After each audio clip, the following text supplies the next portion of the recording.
राधे राधे दोस्तों, जय Shri Krishna. Good morning.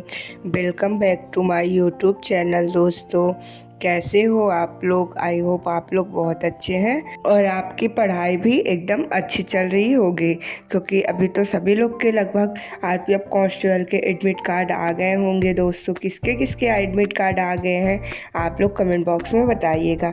तो चलिए, अब मैं नहाने जाती हूँ दोस्तों, फिर आप लोगों से मिलती हूँ।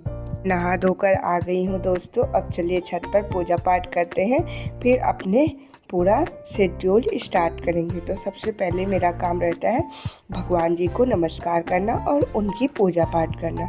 मैं छत पर आ गई थी, मैंने फूल वगैरह तोड़ा, छत पर पूजा की, उसके बाद नीचे आ गई तो मैंने लड्डू गोपाल को स्नान कराया। आज 3 लड्डू गोपाल है। एक लड्डू गोपाल मेरे बुआ के आए हैं अपने यहाँ घूमने, तो उन लोग तैयार वगैरह हो गए थे। आप लोग भी लड्डू का दर्शन कर लीजिए और राधा रानी का भी। पूजा वगैरह करते सब मुझे 6:20 हो गए थे, तो मैं सोची अब जल्दी से तैयार हो जाती हूँ, उसके बाद ही चाय वगैरह पीऊँगी, क्योंकि फिर टाइम लग जाएगा और लाइब्रेरी के लिए लेट भी हो जाऊँगी। तो मैं तैयार हो गई थी, मैंने चाय बनाया और चाय पी लेती हूँ दोस्तों। आप लोग भी चाय पीते हो? बहुत अच्छी चाय बनी थी। उसके बाद मैं चाय वगैरह पी के बैग वगैरह ले ली हूँ और चलिए अब मैं चलती हूँ लाइब्रेरी के लिए, फिर आप लोगों से रास्ते में मिलूँगी दोस्तों। तो मैं लाइब्रेरी के लिए निकल गई हूँ। इस टाइम पे सुबह सुबह जाती हूँ तो अच्छी ठंडी ठंडी हवा चलती रहती है, अच्छा लगता है। तो मैं लाइब्रेरी पहुँच गई थी, मैंने खिड़की वगैरह खोला, थोड़ी हवा ली और अंदर गई रूम में। तो लाइट्स वगैरह ऑन किया। सुबह 7 बज रहे थे तो अभी कोई नहीं आया था। फिर मैं बैठ गई, अपना बैग वगैरह अनपैक किया। इस टाइम पे मुझे खांसी, मतलब तबीयत तो ठीक है लेकिन खांसी कम नहीं हो रही है, फिर भी कोई बात नहीं, ये सब तो आता जाता रहता है। अभी हमें अपने पढ़ाई पर फोकस करना है दोस्तों। तबीयत का क्या है, तबीयत तो ठीक ही हो जाएगी, बस इस बार सिलेक्शन हो जाए ना तो सब बस अच्छा ही अच्छा है। उसके बाद मैंने जीके का ही स्टार्ट कर दिया था, क्योंकि अब बस मेरे पास 4 दिन और बचे हैं। मैं सोच रही हूँ इस बार मतलब टोटल जीके का जितना भी है, तो मैं हिस्ट्री से स्टार्ट किया था मैंने। मेरा स्टैटिक वाला पोर्शन पूरा कंप्लीट हो गया है, तो पहले मैंने हिस्ट्री से स्टार्ट किया। फिर जो विविध वाला पोर्शन रहता है ना, मैंने सोचा उसको भी पढ़ लूँ, क्योंकि विविध वाले पोर्शन से बहुत सारे क्वेश्चन बन जाते।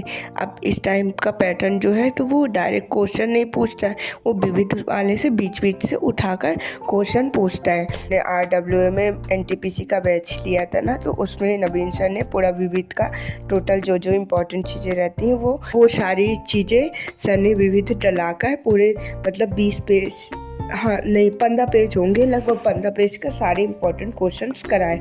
मैं उन्हीं का रिवीजन कर रही थी। तो आप लोग भी दोस्तों, यदि आपने नोट्स वगैरह नहीं बनाया है तो लोशन में जो पीछे विविध वाला रहता है ना, आप उसी को एक बार पूरा रिवीजन कर लीजिएगा। और कोई अगर स्टैटिक जीके की बुक हो तो उससे भी एक बार, उसमें भी विविध वाला रहता है, उसमें से भी आप पूरा रिवीजन कर लीजिएगा। मेरे में सर ने क्या करा है कि स्टैटिक जीके का भी और जो वैसे भी रहता है हिस्ट्री वगैरह, जो मतलब टोटल विविध उसमें करा दिया है, तो मैं उन्हीं चीज़ों को रिवीजन कर रही थी। चलिए, विविध वाले पोर्शन से मैं कुछ आप लोगों से इम्पोर्टेंट क्वेश्चन पूछती हूँ, आप लोग कमेंट बॉक्स में बताइएगा दोस्तों आंसर। फर्स्ट है, पंपास घास के मैदान कहाँ है? लानोस कहाँ के घास के मैदान है? कोटोपैक्सी ज्वालामुखी का संबंध किससे है? सहारा मरुस्थल कहाँ पर है? विश्व की सबसे बड़ी झील कौन सी है? तो ये विविध वाले चैप्टर से कुछ क्वेश्चन है, आप लोग कमेंट बॉक्स में आंसर बताइएगा। और बताइए दोस्तों, आप लोग की पढ़ाई कैसी चल रही है? क्या आपने जीके का पूरा रिवीजन कर लिया है? और मैथ्स रीजनिंग के लिए मैंने आप बताया था ना कि एक बार गागर में सागर ज़रूर ले लीजिएगा। मेरी मैथ्स की गागर में सागर कंप्लीट हो गई है और आज मैं रीजनिंग का गागर में सागर लूँगी। अब देखती हूँ कि कितना कंप्लीट हो पाता है, नहीं तो जो चीज़ें बच जाएंगी उसको कल मैं करूँगी दोस्तों। मैं कुछ लोगों के कमेंट पढ़ रही थी, तो उन्होंने पूछा था कि दीदी आपने नोट्स कहाँ से बनाया है? तो मैं आप लोग को बता देती हूँ कि मैंने RWA से NTPC का गतिमान बैच लिया था, उसी से मैंने सारे सब्जेक्ट का नोट्स बनाया है।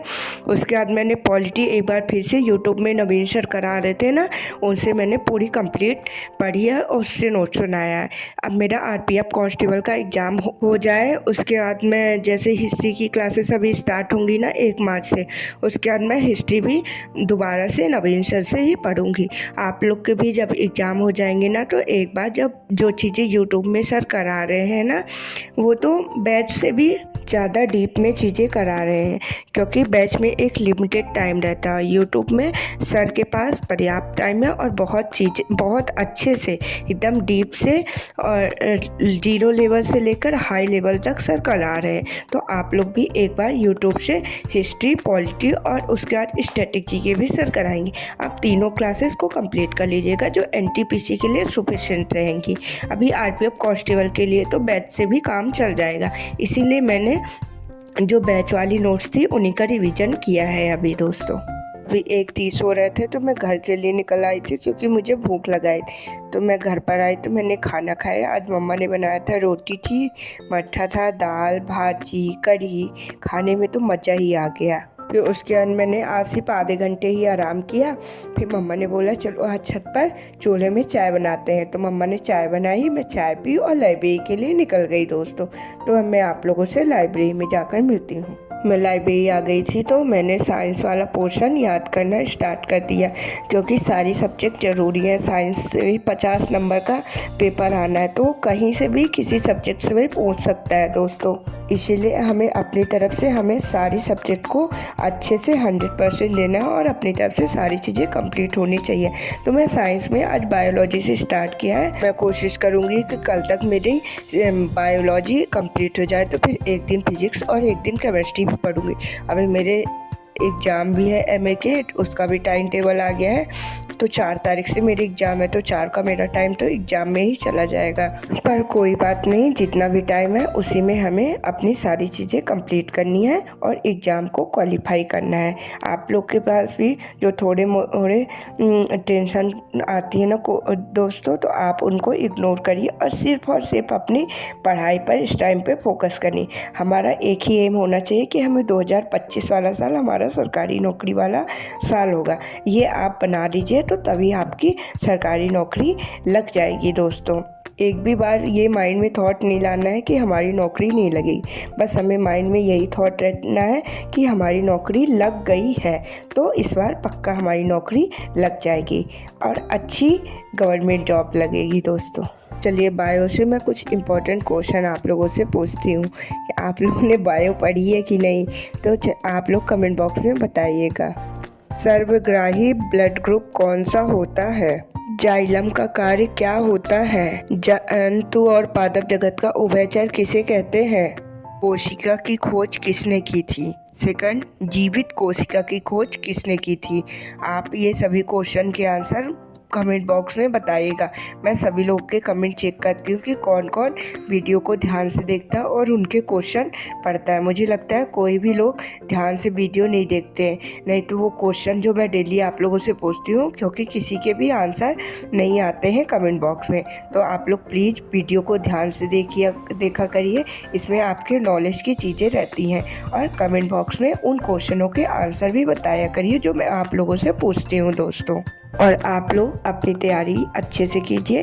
जिनके भी अभी एडमिट कार्ड नहीं आए हैं, 2-4 दिन में सभी लोग के आ जाएंगे। आप लोग परेशान मत होइएगा, एग्ज़ाम से 10 दिन पहले सभी के एडमिट कार्ड जारी हो जाएंगे। इसीलिए आप लोग परेशान नहीं होइएगा, सिर्फ अपने पढ़ाई पर फोकस करिए। मैंने बायोलॉजी को आधा कंप्लीट कर लिया है। उसके बाद मैं सोची कि रीजनिंग का गगन में सागर आज स्टार्ट करती होती हूँ, तो कुछ घंटे आज मैंने कर लूँगी और कुछ कल। तो टोटल 9 घंटे की क्लास है, तो मैंने आज 5 घंटे कंप्लीट किया है और 4 घंटे अब मैं कल कंप्लीट करूँगी। मैंने 2x में ही किया है और जैसे क्वेश्चन मैं अपने से सॉल्व कर लेती थी, इसीलिए थोड़ा जल्दी हो गया, क्योंकि सर बताते हैं तो उसमें टाइम लगता है हमें समझने में। तो जो क्वेश्चन मुझे बनते हैं तो मैं अपने से सॉल्व कर लेती हूँ, बस वही क्वेश्चन का सॉल्यूशन देखती हूँ जो मुझे नहीं बनते हैं। और मुझसे जो श्रृंखला वाले क्वेश्चन रहते हैं ना, वही कभी कभी माइंड में क्लिक नहीं करता है कि इसमें कौन सा पैटर्न फॉलो होगा। और ये कथन और तर्क और कथन और कार्यवाही, ये वाले भी कभी कभी मैं कंफ्यूज हो जाती हूँ। और वैसे रीजनिंग मुझसे आती है। ये दोस्तों अब मामा का फ़ोन आ रहा है। आज 9 बजे है, मुझे टाइम का पता ही नहीं चला। तो अब चलिए मैं घर जाती हूँ, बहुत रात हो गई है। मैं सब बैग वगैरह पैक करके बाहर निकल गई थी और मैं घर पहुँच गई हूँ दोस्तों। तो मैंने लड्डू गोपाल को दुड्डू शुड्डू पिलाकर सुला दिया और मैं भी सोने के लिए चली गई दोस्तों। मैं अगर दोपहर में नहीं सोती हूँ तो रात में पढ़ाई नहीं कर पाती हूँ, इसीलिए मैं डायरेक्ट सोने के लिए चली गई। तो राधे राधे दोस्तों, जय Shri Krishna, good night, bye bye. अब हम लोग कल मिलेंगे और एक नई शुरुआत करेंगे और अपनी पढ़ाई को कंटिन्यू करेंगे। बाय बाय दोस्तों।